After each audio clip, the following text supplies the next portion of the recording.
So yun, ang sakit nung gawa. Pero in fairness, sa tanggal naman. Grabe, ganun pala yung feeling. Ang sakit, pero at least okay na.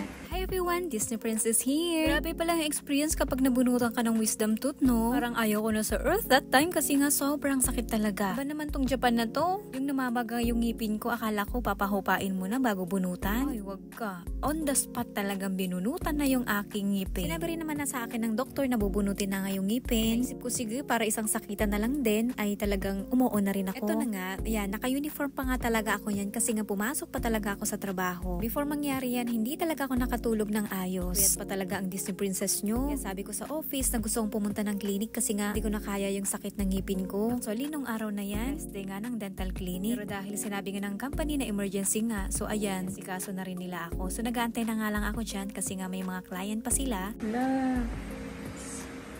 So yun, ang sakit nung gawa. Pero in fairness, sa tanggal naman. Yung wisdom tooth.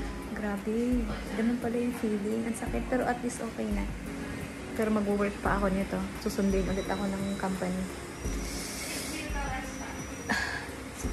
Para sa akin, hindi ko talaga ma-explain kung gaano kasakit yung nararamdaman ko ngayon. Yung sakit ng wisdom tooth, pag binunutan, hindi siya katulad ng mga ngipin. Parang okay naman, kaya naman i-tolerate yung pain. Pero ito yung pain na ayaw ko nang maranasan. Grabe. Bakit kasi rin yung tubo ng wisdom tooth ko? Pahalang siya kaya tumatama dun sa ngipin ko. Kaya possible yun na rin yung nagkukos kung bakit nakirot nga yung ngipin ko. Buti nga yung isang wisdom tooth ko, okay naman siya, nakatubo na ng maayos. Kayo ba? Kumusta ang wisdom tooth nyo? Naloka lang talaga ako dito sa Japan. Sa atin kasi, di ba, hindi talaga pwedeng bunutin kapag namamagay yung ngipin. Dito kasi sa Japan, hindi namamagay yung ngipin ko pero binunutan talaga. Kaya din siguro doble-doble yung sakit na nararamdaman ko nung nagpabunot ako ng ngipin. Nakakaloka pa dito talaga sa Japan. Alam nyo ba, yung i-issue nilang gamot, good for 3 days lang. Ang nakakalurky pa, yung pain reliever nila na which is yun yung kailangan ko talaga. 3 tablet lang yun ni reseta. So, sa isang araw, isang inuman lang. Pero dahil nga sobrang sakit ng ngipin ko, hindi ko na kinakaya. Nakakadalawang tablet nga ako sa isang araw kaya ang bilis maubos ng gamot. Tapos syempre, kailangan ko pang mag-request sa doktor bago ako bumili sa butika kasi nga alam nyo dito sa Japan, hindi sila pwedeng magbenta ng reseta ang doktor.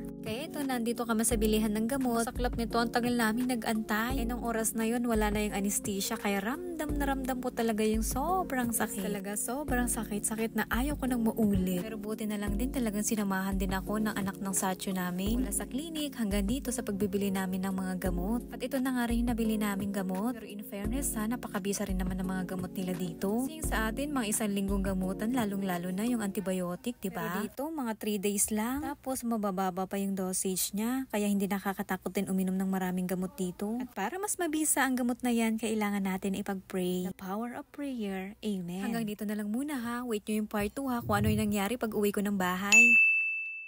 Kasi nga kahapon ay nagpabunot ako ng ngipin. Grabe yung experience ko kahapon. Kasi sobrang sakit yung pagbunot. Kasi nga yung wisdom tooth ko ay